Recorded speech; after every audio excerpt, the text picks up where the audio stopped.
नमस्कार, सुप्रभात. मी प्रणिता बोरसे. आपण पाहत आहात TV9 मराठी आणि आता बुलेटिन मध्ये पाहूयात 36 जिल्हे 72 बातम्या. केंद्रीय निवडणूक आयोगाकडून महाराष्ट्र विधानसभा निवडणुकीची घोषणा. महाराष्ट्रात एकाच टप्प्यात निवडणूक. 20 नोव्हेंबरला मतदान तर 23 नोव्हेंबरला निकाल लागणार. उमेदवारांना 29 ऑक्टोबरपर्यंत उमेदवारी अर्ज दाखल करण्याची मुदत तर 4 नोव्हेंबरला अर्ज मागे घेण्याची शेवटची तारीख. आम्ही सत्ता सर्वसामान्य लोकांसाठी वापरली. महाराष्ट्र प्रगतीकडे जाणारं राज्य. 2.5 वर्षातील कामांचं मोजमाप होईल. जनता आम्हाला सत्ता दिल्याशिवाय राहणार नाही. निवडणुकीच्या घोषणेनंतर मुख्यमंत्री शिंदेंकडून विश्वास व्यक्त. भाजपच्या नेतृत्वात 2014-2019ला भरभरून यश. चला पुन्हा सारे मिळून सोबत येऊ. 23 नोव्हेंबरला महायुतीच्या विजयाचा जल्लोष करू. निवडणुकांची घोषणा होताच फडणवीसांकडून विश्वास व्यक्त. महाराष्ट्रात एकाच टप्प्यात निवडणूक, एकाच टप्प्यात कार्यक्रम. जयंत पाटलांचा महायुतीला सूचक इशारा. तर 2018 जागांवर शिक्कामोर्तब. 2 दिवसात 60 जागांवर एकमत होईल. जयंत पाटलांची माहिती. महाराष्ट्र म्हणून ज्या क्षणाची सर्वजण वाट पाहत होतो तो क्षण आलाय. महाराष्ट्राला लुटणाऱ्या शिंदे भाजपला हुसकावून लावण्यासाठी आम्हाला बदल घडवायचाय. आदित्य ठाकरेंचं ट्विट. सरकारवर निशाणा. यंदाची निवडणूक अत्यंत चुरशीची असणार. केंद्रात जे सरकार असतं तेच सरकार राज्यात असलं पाहिजे. उज्ज्वल निकम यांचं वक्तव्य. 23 नोव्हेंबर 2024ला महाराष्ट्राची जनता आणि महाविकास आघाडी यांचा निकाल लावणार. अंबादास दानवेंचे ट्विट. पहाटेचा शपथविधी फक्त लक्षात ठेवावा. बाकी विजय आपलाच आहे असाही विश्वास व्यक्त. महायुती सरकारनं राज्याची अधोगती केली आहे. जनता महायुतीचा भोंगा वाजवल्याशिवाय राहणार नाही. विरोधी पक्षनेते विजय वडेट्टीवारांचा हल्लाबोल. सत्ताधाऱ्यांकडून उमेदवारांकडे पैशांचं वाटप. प्रत्येक मतदारसंघात 10 ते 15 कोटी वाटप झाल्याची मला माहिती. संजय राऊतांचा आरोप. कल्याण डोंबिवली महापालिका कर्मचाऱ्यांची दिवाळी गोड होणार. दिवाळीनिमित्त कर्मचाऱ्यांना 19,500 रुपये बोनस. कर्मचाऱ्यांमध्ये उत्साहाचं वातावरण. राज्यात आचारसंहिता लागताच नंदुरबार जिल्हा प्रशासनाची तयारी सुरू. आचारसंहिता भंग होणार नाही यासाठी काटेकोरपणे काम करतील.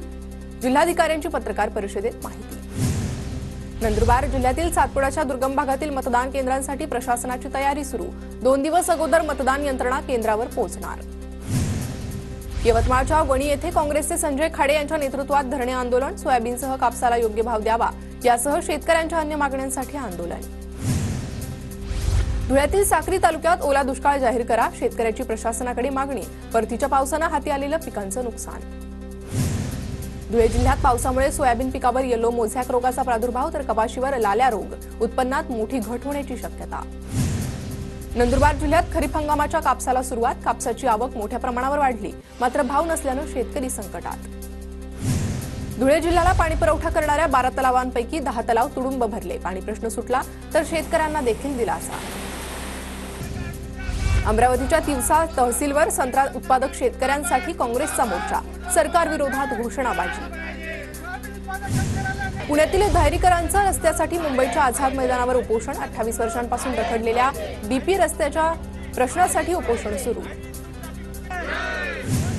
गडचिरोलीच्या आरमोरीत धनगर समाजाच्या आरक्षणाच्या विरोधात आदिवासी नेत्या डॉक्टर शिलू चिमुरकरांचं आंदोलन. मोठ्या संख्येनं आदिवासींचा आंदोलनात सहभाग. बीडच्या परळीत सिग्नलमध्ये तांत्रिक बिघाड करून चोरट्यांकडून रेल्वेत चोरी. प्रवाशांचे सोन्याचे दागिने चोरट्यांकडून लंपास. महिनाभरातील चोरीची ही 4थी घटना. परभणीच्या सोनपेठमध्ये चिमुकलीवर अत्याचार प्रकरणी कारवाईसाठी नागरिकांचा मोर्चा. मुख्य आरोपीला अटक करून खटला फास्ट ट्रॅक कोर्टात चालवण्याची मागणी तर पोलीस कारवाई करण्यासाठी चालढकल करत असल्याचा नागरिकांचा आरोप. पुण्याच्या स्वारगेटमध्ये वाहनांच्या काचा फोडून चोरी करणारी टोळी सक्रिय. 1 लाखांचा लॅपटॉप चोरीला. आरोपी अटकेत. पुण्याच्या खेडमधील शेलपिंपळगावमध्ये पोलीस शिपायाच्या घरावर दरोडा. 5 ते 6 अज्ञातांकडून घरातील 62,000 रुपये किमतीचं सोनं लंपास. दरोडेखोरांच्या हल्ल्यात पोलीस शिपाई गंभीर जखमी. गोंदियाच्या मसवणीत वडिलांचा खून करणाऱ्या मुलाला 3 वर्षांनंतर अटक. बांगलादेशमध्ये लपून बसला होता आरोपी. भारतात पाय ठेवताच पोलिसांकडून अटक. भुसावळ रेल्वे स्थानकावर प्रवाशाजवळ आढळली गावठी पिस्तूल आणि 9 जिवंत काडतुसं. लोहमार्ग पोलीस ठाण्यात आरोपी विरोधात गुन्हा दाखल. विधानसभा निवडणुकीच्या आचारसंहितेचा नाशिक जिल्ह्यातील शेतकऱ्यांना फटका. परतीच्या पावसामुळे नुकसान झालेल्या शेतीच्या पंचनाम्यावर आचारसंहितेमुळे परिणाम. नांदेड जिल्ह्यात सोयाबीन काढणीला वेग. काढणीसाठी मजूर मिळत नसल्यानं शेतकरी अडचणीत. रत्नागिरी जिल्ह्यात परतीच्या पावसामुळे भात शेतीचं मोठ्या प्रमाणात नुकसान. ऐन कापणीच्या हंगामात पाऊस पडत असल्यानं बळीराजा चिंतेत. जळगावच्या दहिगाव शिवारात केळीवर करपा रोगाचा प्रादुर्भाव. शेतकरी हैराण. अनेक बागांमध्ये करपाग्रस्त केळीची पानं. बुलढाण्याच्या मलकापुरातील शेतात पाणीच पाणी, सोयाबीन पीक पाण्याखाली गेल्यानं शेतकरी हवालदिल. प्रशासनानं पंचनामे करून भरघोस मदत द्यावी, शेतकऱ्यांची मागणी. वाशिम जिल्ह्यात भिजलेल्या सोयाबीनला योग्य भाव मिळत नसल्यानं शेतकरी चिंतेत. सोयाबीनचं उत्पादन खर्च वाढल्यानं शेतकऱ्यांचं मोठं नुकसान.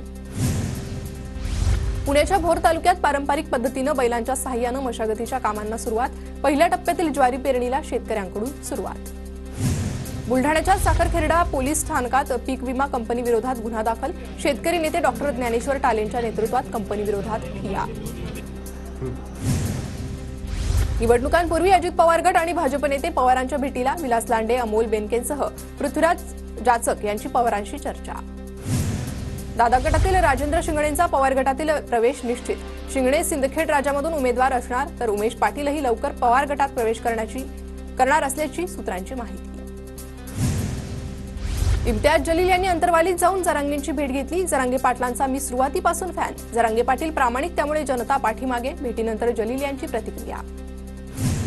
शेतकरी नेते रविकांत तुपकरांनी शरद पवारांची भेट घेतली. बुलढाणा विधानसभा मतदारसंघातून लढण्यासाठी तुपकर इच्छुक. काही दिवसांपूर्वीच घेतली होती उद्धव ठाकरे आणि राऊतांची भेट. रविकांत तुपकरांकडून महाविकास आघाडीकडून उमेदवारी मिळाल्यास निष्ठावंत शिवसैनिक त्यांचं काम करणार नाही. ठाकरे गटाचे नेते नरेंद्र खेडकर यांची प्रतिक्रिया. तिसऱ्या आघाडीची पुण्यात 17 ऑक्टोबरला बैठक. संभाजीराजे छत्रपती, बच्चू कडू, राजू शेट्टी यांच्यात चर्चा होणार. परिवर्तन महाशक्ती ही तिसरी आघाडी राज्यात निवडणूक लढवणार. बाळासाहेब म्हणायचे काँग्रेससोबत युती करणार नाही आणि आता उद्धव ठाकरे भाजपला धडा शिकवण्यासाठी महाविकास आघाडीत गेले. सोनिया गांधींमुळे पवारांनी काँग्रेस सोडली, ही गद्दारी नाही का? संभाजीराजेंचा ठाकरे पवारांवर निशाणा.